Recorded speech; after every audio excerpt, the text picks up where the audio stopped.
Il y a quelques jours, j'étais dans le RER et il y avait un petit enfant qui se débattait dans sa poussette, qui donnait des coups de pied à son père pour provoquer son papa, qui était focus sur son téléphone.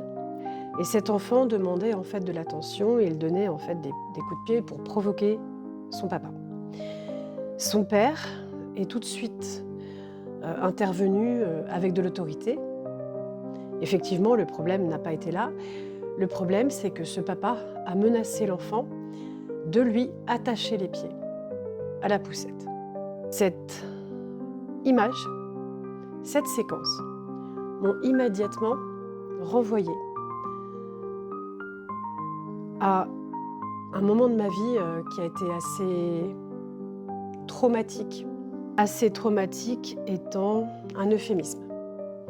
Puisque, pour ceux qui ont suivi un petit peu mon histoire, j'ai été hospitalisée de longues périodes, mes 2 premières années de vie, et qu'au cours de ces hospitalisations, eh bien, je me suis souvenue, ma mère m'a relaté, que les médecins, les infirmières ou les infirmiers, m'attachaient à mon lit.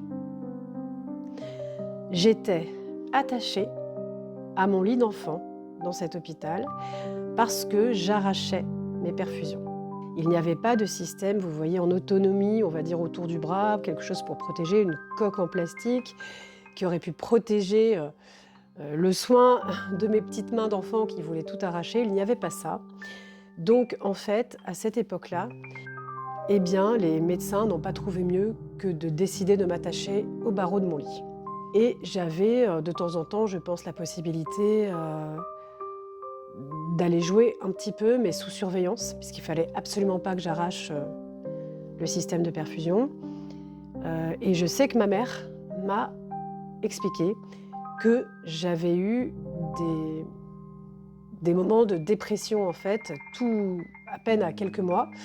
C'est-à-dire que j'avais refusé de jouer. Je n'avais plus la capacité de jouer.